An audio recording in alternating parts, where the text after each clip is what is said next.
મોરબી તાલુકાનું મકનસર ગામે આજરોજ શ્રી વરિયા વૈષ્ણવ પ્રજાપતિ સમાજ મકનસર ડી.કે. લાઠિયાની વાડી શ્રી વરિયા વૈષ્ણવ પ્રજાપતિ સમાજ મકનસર સંચાલિત શ્રી રાધેકૃષ્ણ તેમજ વરિયા માતાજી મંદિર પ્રાણ પ્રતિષ્ઠા મહોત્સવ નિમિત્તે મહા રક્તદાન કેમ્પનું આયોજન કરવામાં આવ્યું હતું। તારીખ 1/5/2024 બુધવાર સમય 9 થી 12 શુભ સ્થળ વૃંદાવન સોસાયટી રેલવે સ્ટેશનની બાજુમાં ગોકુલનગર મકનસર। આ પ્રાણ પ્રતિષ્ઠામાં દામજીભાઈ વેકરિયાને આમંત્રિત કર્યા હતા ત્યારે રક્તદાન કેમ્પનું આયોજન કરેલું હતું અને 50 બોટલ એકત્રિત કરેલી હતી અને તેમના પ્રમુખને મળ્યા પણ એને પણ અભિપ્રાય આપ્યો હતો। વરી વૈષ્ણવ પ્રજાપતિ સમાજનો આ પહેલો જ પ્રસંગ હતો। હજુ સુધીમાં કોઈ પણ જાતનો આવો પ્રસંગ કર્યો દિવસ અમારી સમાજે કર્યો નથી। પહેલીવાર અમારી સમાજે આવું કાર્ય કર્યું છે તે માટે ધન્યવાદ કરું છું। હવન પ્રસાદનું આયોજન કરવામાં આવ્યું હતું ને સમાજે બહોળી સંખ્યામાં ભાઈઓ અને બહેનો બોળી સંખ્યામાં ઉમટી પડ્યા હતા। પ્રસાદ રૂપે સર્વે લાભ લીધો હતો અને દર્શનનો લાભ લીધો હતો। મોરબીના સરકારી ડોક્ટરો હાજર રહ્યા હતા તથા મહિલાઓ ડોક્ટરો પણ હાજર રહ્યા હતા અને નાત પણ હાજર હતી અને પ્રમુખનો ખૂબ ખૂબ ધન્યવાદ માન્યો હતો। સમાજે અને આવા નવા કાર્યક્રમ કરો તો અમે તમારી સાથે સદાય જય શ્રી કૃષ્ણ એમ કીધું અને દ્વારકાધીશની જય બોલાવી હતી। રિપોર્ટર દામજીભાઈ વેકરિયા।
प्राण प्रतिष्ठा एक मनोरथનું આયોજન કર્યું છે।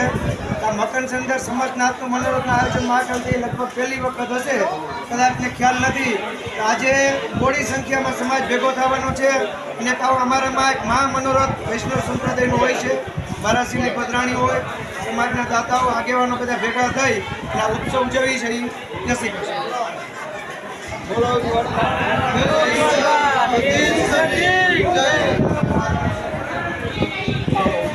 આજે પ્રજાપતિએ જે આયોજન કર્યું છે તે બદલ હું દામજીભાઈ વેકરિયા રિપોર્ટર એ બદલ ધન્યવાદ આપું છું અને આવું નવું કેમ્પનું આયોજન કરો।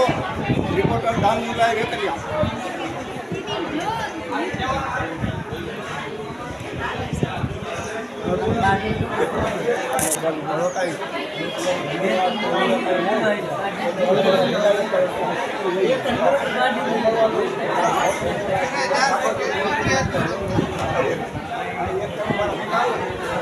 આ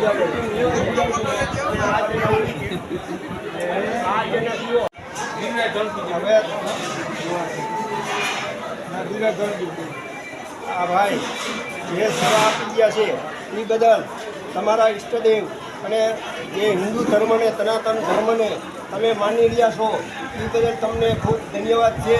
અને આ લોહીનું જે તમે અત્યારે દાન કરી રહ્યા છો એ બદલ કેમ્પ માટે તમને પણ તમારી સમાજ ધન્યવાદ આપે છે. તો તમારી સમાજ તમને શું કરવા માગે છે તો એક જણાને હું પૂછું છું કે અમારા કરે છે કાર્ય બરાબર કરે છે કે શું લાયક છે? બોલો શ્રી દ્વારકા.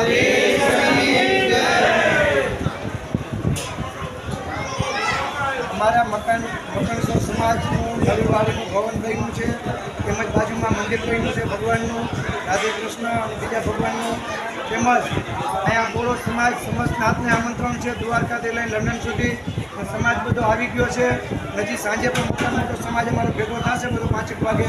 અને સમાજ ખૂબ લાગણીથી તન મનને ધનથી આ સમાજને ભવન બનાવવામાં દાતાશ્રીઓ તેમજ અહીંની ટીમ કે મનસુખભાઈ અને નીચેના બધા સાથી સભ્યોશ્રીઓ ખૂબ યોગદાન તન મન ધનથી સમાજમાંથી મળ્યું છે. એના સારા રસ્તે સારું સમાજનું નવું કાર્ય થયું છે. એમાં સમાજ પણ ખુશ છે. આવા દાન દાતાઓ દેતા રહીએ તો આ સમાજના વિકાસ થાય. બોલો દ્વારકા.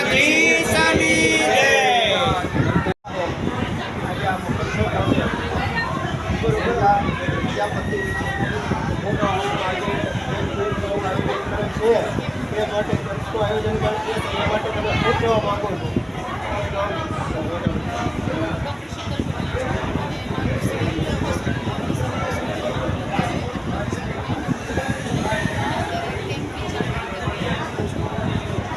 આ જે કેમ્પનું આયોજન છે એ બહુ સરસ છે અને એક લાભ લઈ લીધો છે કે સારું લોકો ભગવાનના નામથી આજે ભેગા થવાના છે અહીંયા કેમ્પમાં અને એ ટાઈમે એક યોગદાનનું કામ કરવાના છે. આપણે નાના મોટા પૈસાનું યોગદાન તો કરતા જ હોઈએ છીએ પણ અહીંયા રક્તદાન કરવાના છે અને રક્તદાન કરીને ભગવાનને પ્રાર્થના કરવાની છે. તો આ એક બહુ મોટી વસ્તુ કહેવાય, બહુ મોટું યોગદાન કહેવાય. કે દરેક જગ્યાએ આ થતું હોય ને તો જ્યારે બ્લડ બેંક છે, હોસ્પિટલ છે, સિવિલ હોસ્પિટલ એમાં કોઈ પણ દર્દીને જ્યારે ઓપરેશનની સ્થિતિમાં હોય, બ્લડ લોસ થઈ ગયો હોય, એક્સિડન્ટ થઈને આવેલો હોય તો એ લોસ ટાઈમે આ રક્તદાન કરેલું રક્ત એમને કામ લાગી શકે છે. બરોબર છે. અને એ બહુ સારી વસ્તુ કહેવાય. ત્યારે શું થાય કે દર્દીના પરિજનોને બહુ સંકટમાં મુકાયેલા હોય, એમના ઘરમાંથી કોઈ ડોનેશન કરી શકે એવું ના હોય અને કોઈ અજાણી વ્યક્તિ હોય કે જેનું કોઈ ફેમિલી કે સબૂ નથી તો એવા લોકોને બહુ સંકટવાળી સ્થિતિ આવી જાય છે કે એમને ડોનેશન મળે નહીં. તો ત્યારે આ છે ને કેમ્પમાં લીધેલું ડોનેશન અમે એમાં ઉપયોગ કરેલો છે. ધન્યવાદ. અને તમે જે કીધું કે કોઈ ગરીબ માણસ હોય કે કોઈ આવેલા હોય એના માટે અમે મફત ડોનેશન કરીશી એ બદલ તમારો ડૉક્ટર સાહેબનો ખૂબ ખૂબ આભાર. તમારું નામ? મારું નામ વસવેલિયા પ્રજ્ઞાબેન ગોવિંદભાઈ છે. સિવિલ હોસ્પિટલ મોરબી બ્લડ બેંકમાંથી આવું છું અને આ છે એ મારી જ્ઞાતિ વરિયા વૈષ્ણવ સમસ્ત પ્રજાપતિ વાડી તરફથી છે. મને મારી જ્ઞાતિ તરફથી ખૂબ ગૌરવ થાય છે કે મારી જ્ઞાતિ તરફથી આટલા સરસ ડોનર છે. અમારો ટાર્ગેટ છે 101 બ્લડનો બેગ માટેનો. તો આ ટાર્ગેટ પ્રમાણે અમે કામગીરી બરોબર કરી રહ્યા છીએ અને મારા જ્ઞાતિ તરફથી મને એટલો બધો ગૌરવ થાય છે, મને માનની લાગણી થાય છે કે મારા જ્ઞાતિ તરફથી જે ગરીબ દર્દીઓ છે એના માટે એનું બ્લડ મળી રહ્યું છે કેમ્પ તરફથી અને એના માટે સરસ બેસ્ટ આયોજન કરેલું છે. હવે આ બેનનું એવું કહેવાનું થાય છે કે મારી સમાજમાંથી આવું દાન કરે તો આથી કોઈ વિશેષ દાન નથી. ભલે અન્નપૂર્ણનું દાન કરતા હોય પણ લોહીનું જે દાન કરતા હોય એ સાચામાં સાચું એ દાન છે. તો એ ડૉક્ટર છે પોતે અને અહીંયા પોતાની સમાજને સેવા આપવા માટે થઈ અને રક્તદાનનું કેમ્પ કરવા માટે આયોજન કરવામાં આવ્યું છે. તો તેના ખૂબ ખૂબ આભાર. તમારું નામ શું છે અને તમે આમાં હોદ્દેદાર શું કહો તમારા સમાજમાં એ આમાં બોલો. મનસુખભાઈ ભાટિયા હું વિસ્તારમાં છું. અમારા સમાજનું જે સંચાલન કરી રહ્યું છે અત્યારે આ 3 દિવસનો જે પ્રોગ્રામ છે આ રાધા કૃષ્ણનો એ પ્રોગ્રામની અંદર અમે એવું નક્કી કર્યું હતું કે આપણે કોઈ પણ ગરીબ દર્દી માટે ઉપયોગ આવે એ માટે બ્લડ ડોનેશન રાખીએ તો અમારે લગભગ 100 બોટલની આસપાસની હાલી છે, 50 બોટલની આસપાસ મળી ગયા છે સેવા દેવાવાળા. રક્તદાન તો ઘણા આપે છે, આજે જે બ્લડદાન આપે છે એનો હું ખૂબ ખૂબ આભાર વ્યક્ત કરું છું એક પ્રમુખ સ્થાનેથી. ખૂબ ખૂબ આભાર જે લોકોએ આજે બ્લડ ડોનેશન કર્યું છે એનો ખૂબ ખૂબ આભાર. હવે આ ભાઈ એમ કહેવા માંગે છે કે હું પ્રમુખ સૌ તો મારી સમાજ જે આ સેવા કરે છે એ બદલ હું મારી સમાજને ધન્યવાદ ને અભિનંદન પાઠવું છું. તે બદલ પ્રમુખને પણ અભિનંદન ને ધન્યવાદ સમાજે પણ પાઠવવી જોઈએ એ મારી એક લાગણી છે.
ચાલુ જ છે.